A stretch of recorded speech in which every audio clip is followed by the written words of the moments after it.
Telugu film industry ఏ సామాజిక బాధ్యత అయినా ఎక్కడైనా ఎవరికైనా కష్టం వచ్చినా ఏదైనా సరే మేము ఉంటాం, ఆ బాధ్యత మేము తీసుకుంటాం అని మొదటి నుంచి ముందుంది. ఎప్పటి నుంచో నీరు మీరు ప్రోగ్రాం కానీ, హుదూద్ కానీ, అలాగే మొక్కలు నాటే కార్యక్రమం కానీ, దేనికైనా సరే ఇది మేము చేస్తాము. నేను చాలాసార్లు అబ్జర్వ్ చేశాను. ఫిలింనగర్ చౌరస్తాలో ట్రాఫిక్ జామ్ అవుతే సురేష్ బాబు అంటే ఒక పెద్ద ప్రొడ్యూసరు ఆ ట్రాఫిక్ని నియంత్రించాలంటే ఇది మన బాధ్యత కాదని కాదు. అలాగే రోడ్డు పక్కల మొక్కలు నాటే కార్యక్రమం కూడా, అంటే ఏ మంచి పని అయినా సరే మేము ఉన్నామని చెప్పడానికి. అలాంటిది ఈరోజు డ్రగ్స్ అనే మహమ్మారిని పారదోలాలి, 30,000 మంది కార్మికులున్న తెలుగు ఫిలిం ఇండస్ట్రీలో ఒక 15 మంది 20 మంది అంటే 0.1% కూడా కాదు, కానీ ఆ బ్యాడ్ 30,000 మంది పడుతుంది. అలా పడకూడదని దాన్ని ఏం చేయాలి, దీనికి ఎంత అవేర్నెస్ తీసుకోవాలని కార్యక్రమమే. ఈ రీసెంట్ పాస్ట్లో ఈ డ్రగ్స్ గురించి చాలా మనం న్యూస్ పేపర్లు మీడియాలో చూస్తున్నాము. దిస్ ఇస్ సంథింగ్, ఇది సొసైటీకి చాలా బ్యాడ్ ఈవిల్. మనం ఇండస్ట్రీలో ఉండే వాళ్ళని దీన్ని ఎలా ఎరాడికేట్ చేయాలో అలా ఎరాడికేట్ చేయడానికి whatever is in our control, we will try and do it. We will do awareness programs, we will do other things. A city of Hyderabad will lose its charm if this image comes out. మన industry అన్నిట్లో ముందుకుండే ఒక ఇండస్ట్రీలో ఇలాంటి కొన్ని negative people వల్ల we do not want a bad image for our industry. Shivaji Raja garu cheppinattu 99.9% are clean. There is only a small portion which is not clean. We are very happy the way the government and the police department is taking up this issue. They are handling it with care. Schools lonu, ITs campuses lonu, ekkadekkada jarugutundo vaatitlo sensible ga handle chesi దీన్ని ఏదో ఒక media blitz లాగా over రియాక్షన్గా కాకుండా అసలు ప్రాబ్లమ్ని ఎలా solve చేయాలో they are trying their best to do the thing. As responsible industry people and as responsible press, we should see that the root of the problem is removed. Supply చేసే వాళ్ళు ఎవరో వాళ్ళందరినీ పట్టుకోవాలా, మనలో చేసే వాళ్ళని ఎలా కరెక్ట్ చేయాలా, that should be the aim. And that's what we are trying to do. We will bring up awareness programs, how to say no to drugs. We will try to put them onto treatments to see that these things do not happen. So that is the focus. We do not want any blitzy kind of news on this end. This is a very strong social evil which should not happen in any family. And we should look at that at a very personal level. If one of our people are in this problem, how will we sort it out? Our sensitivity toti, we wish to take care of this problem and try and put an end to this. Thank you. నా ముందు మాట్లాడిన పెద్దలిద్దరూ brief గాను subtle గాను కొంత బాధ్యతతో కూడిన బరువుతోనూ చెప్పారు.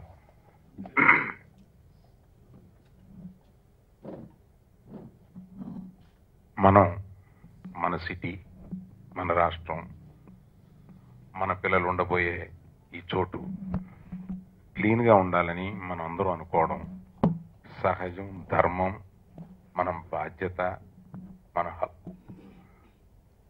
ఇది క్లీన్గా ఉండాలి అని అనుకుంటే ఎక్కడో నాట్ 1% పీపుల్లో ఈ డ్రగ్ అడిక్షన్ అనేది ఎంటర్ అవుతుంది. ఇది మనకు తెలుసు. అన్ని సమాజ వర్గాల్లో కాకుండా కొన్ని సమాజ వర్గాల్లో ఇది ఎంటర్ అవ్వడం, అది అందుబాటులో ఉండేలాగా ఉండే ఒక సొసైటీలో ఉండడం, అలాగా ఆయన చెప్పినట్టుగా కొన్ని ఇండస్ట్రీస్లో ఇది ఉండడం, అలాగా మన ఇండస్ట్రీలో ఎక్కడో 0.001% యంగ్స్టర్స్లో ఇది ఉన్నది అనే సమాచారం విచారకరం. కానీ అది కూడా ఎరాడికేట్ చేయాల్సిన బాధ్యత మనం తీసుకోమని చెప్పి ప్రభుత్వం హింట్ చేస్తే మనం ముందుకొచ్చి అది తప్పనిసరిగా తీసుకోవాలి. ఏదో దీన్ని సెన్సిటివ్ చేసేసి వాళ్ళని అరెస్ట్ చేసి వీళ్ళని అరెస్ట్ చేసేసి హడావిడి చేసి ప్రభుత్వం అటువంటి స్టెప్స్ తీసుకోకుండా మనం చాలా అప్రిషియేట్ చేయాల్సిన విషయం ఏంటంటే ప్రభుత్వం దీన్ని చాలా సెన్సిటివ్గా చేస్తూ దీన్ని కిడ్ గ్లౌస్తో హ్యాండిల్ చేస్తూ ఈ విషయాన్ని ఎరాడికేట్ చేయాలి అని ఆఫీసర్స్ కానీ గవర్నమెంట్ కానీ చాలా సెన్సిబుల్గా చేస్తున్నారు. వారికి మా కృతజ్ఞతలు. ఇప్పుడు యంగ్స్టర్స్కి హెచ్చరిక ఏంటంటే, ఈ మీరు రెగ్యులర్గా చేస్తున్న ఒక 10 మంది లోపు మనుషుల్ని నేను ఉదాహరిస్తూ మాట్లాడుతున్నాను. ఈ 10 మంది పేర్లో 15 మంది పేర్లో నంబర్ నాకు కరెక్ట్గా తెలియదు కానీ చాలా తక్కువ నంబర్ అట.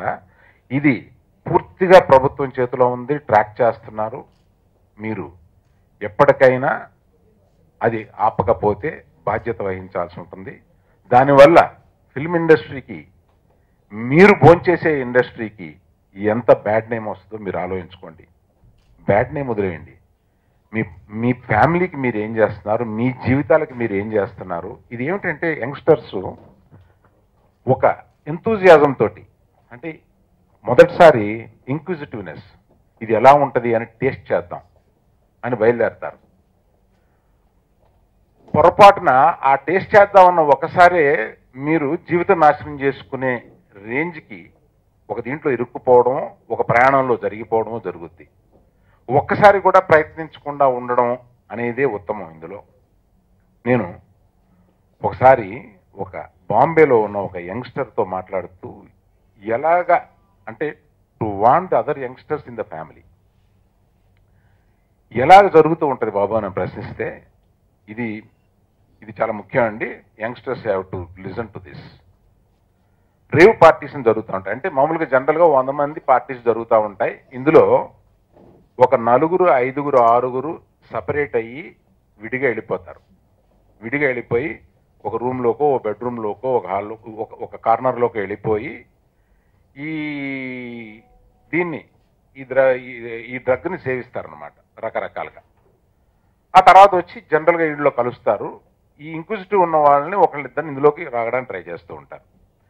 ఇది ఇటువంటి జరుగుతున్నది అనేది ఒక 20-30% పీపుల్కి తెలిసిపోద్ది అనమాట ఇటువంటిది వాళ్ళ. సో వెంటనే అక్కడి నుంచి తప్పుకోవడం ముఖ్యం అండి. అతను చెప్పింది అది, అటువంటి పార్టీస్ మనకి కూడా జరుగుతున్నాయి అనేది చెప్పడానికి విచారిస్తున్నాను. బాంబే నుంచి ఆ కల్చర్ ఇక్కడ కూడా వచ్చింది. ఆ పార్టీస్ జరుగుతున్నప్పుడు అక్కడి నుంచి అవాయిడ్ అయిపోవడం 100% ఉత్తమం. కాకపోతే ఇంకొక హెచ్చరిక ఏంటంటే యంగ్స్టర్స్కి, మీరు కళ్ళు మూసుకుని పాలు తాగుతున్నామో పర్వాలేదని అనుకుంటున్న వ్యవహారం లాగానే ఉంటుంది. You are tracked in every way and government has got a clear list of who is involved. మీరు అనుకుంటున్నారేమో నేను ఇలా వాడితో చెప్పి ఈ ఫోన్లో నుంచి అలా చేసి ఇలా చేసి. No, you are just in the list. Spare చేస్తున్నారు, మీ జీవితాలు నాశనం అయిపోతాయి. దీనికి మీరు, మీ కుటుంబం ఎంత బాధ్యత వహించి, మీ పెద్దలు ఎంత దీనిని ముందుకు తీసుకెళ్ళి మిమ్మల్ని కంట్రోల్ చేస్తారు, లేకపోతే మీరు కంట్రోల్ చేసుకుంటారు. ఇవన్నీ చూస్తే మన ఫ్యూచరు భయం వేస్తుంది మనకి. బట్ మనం ఉండే ఈ సిటీ, మనం ఉండే ఈ స్టేట్, మన పిల్లలు ఉండే ఇది మనం క్లీన్గా ఉంచాలి. దానికి మీడియా ఎప్పుడు తోడ్పడుతూ ఉంటుంది. సామాజిక బాధ్యతని మేము తీసుకున్నప్పుడు మీడియా ఇది ప్రజల్లోకి తీసుకెళ్తూ ఉంటుంది. మీడియాకి సర్వదా మా కృతజ్ఞత. ఇది ఏదో ఫిలిం న్యూస్ కాకుండా ఇది మెయిన్ న్యూస్లో వచ్చేలాగా చూసి అందరికీ ఈ వార్త వెళ్ళేలాగా చూడమని చెప్పి మీడియాను కోరుతున్నాను. నమస్తే. వరకు ఓకే. మామూలుగా ఈ డ్రగ్స్ ఎఫెక్ట్ ఇటీవల మేము సినిమాలో చూపించాం, కానీ సినిమాకి పరిమితం కాదు. ఈ డ్రగ్స్ వల్ల ఒలింపిక్స్లో అక్కడ కూడా మీరు చూస్తూ ఉంటారు, చాలా చోట్ల డ్రగ్ తిన్నాడికి మెడల్ కొట్టే ఛాన్స్ ఉన్నా పోగొట్టుకుంటాడు చివరిలో.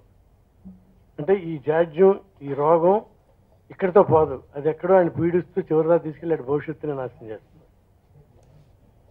ఈ మా సినిమా ఇండస్ట్రీ చాలా తక్కువ అని అయినా సరే మా వాళ్ళు ఇంత జాగ్రత్త పడుతున్నారంటే సినిమా ఇండస్ట్రీ చెడ్డ పేరు రాకూడదని. మేమంతా చాలా పర్ఫెక్ట్ అని కాదు, పర్ఫెక్ట్గా ఉండటానికి ట్రై చేయాలి అందరం. పెద్దలు ఇప్పుడు అరవింద్ గారు కానీ, సురేష్ బాబు గారు కానీ, మా శివాజీరాజా మా సెక్రటరీ, నరేష్ మా సెక్రటరీ, మా ప్రెసిడెంట్ శివాజీరాజా, వీళ్ళందరికీ ఏంటంటే ఇది మనం ఇంత పెద్దల ద్వారా చెప్పిద్దాం. చెబితే పిల్లలకి వాళ్ళకి మనం అనుకుంటాం మన ఇంటి వాళ్ళంతా బాగానే ఉన్నారు కదా, పక్కింటి వాడు చెడిపోతే మనకేంటని. కాదు, మేము ఒక సినిమాలో డైలాగ్ గుర్తు చేస్తాం. మీకు అల్లూరి సీతారామరాజు అంటాడు, మనం పుట్టాలని కోరుకుంటాం, భగత్ సింగ్ పుట్టాలని కోరుకుంటాం, కానీ పక్కింటి పుట్టాలని కోరుకుంటాం. ఎందుకంటే వాళ్ళు ప్రాణత్యాగం చేస్తారు కనుక. తప్పది. పక్కింటి వాడు డ్రగ్స్ తిన్నా మనమే ఆ కుటుంబాన్ని మన పెద్దరం కాకపోయినా పెద్దరికం చేసుకుని మనమే మందలించి, బాబు మీ అబ్బాయి ఇలా చేస్తున్నాడు అని చెప్పడంలో తప్పులేదు. ఎందుకంటే నువ్వు క్యూర్ చేస్తున్నావు, వాడిని ఇంకో పిల్లాడిని బాగు చేస్తున్నావు అనుకుని పెద్దరికం వహించాలి. ఇలా పిల్లల ఏడల ఎవడు పిల్లాడైనా సరే మనం ముందుకు వచ్చి మన పిల్లాడు అనుకుని అలా బాగు చేసినప్పుడే ఈ సమాజంలో ఈ డ్రగ్స్ మహమ్మారి పోతుంది. అలాగే మా అరవింద్ గారు చెప్పినట్టు ఏదో పెద్ద న్యూస్ కాదు అంటే, మామూలుగా న్యూస్ ఐటమ్స్లో చాలా విచిత్రమైన న్యూస్కి ఇచ్చే ఇంపార్టెన్స్ ఎవరెవరని ఆయన అన్నారు. నిజమే, కానీ దయచేసి ఇవ్వండి. సినిమాలో ఉండేటప్పుడు ఇది ఎలా ఉండాలి అని మీరు అన్నదానికి ఇట్లా జరగకపోతే బాగుంటుంది అని కొన్ని చూపించాలి. చూడండి, ఇది జరగకూడదు అని అలా చూపించాలి. చూపించాల్సి వస్తే ఇది జరగకూడదు అనేది ఎలాగ ఉండాలో అలా చూపించాలి.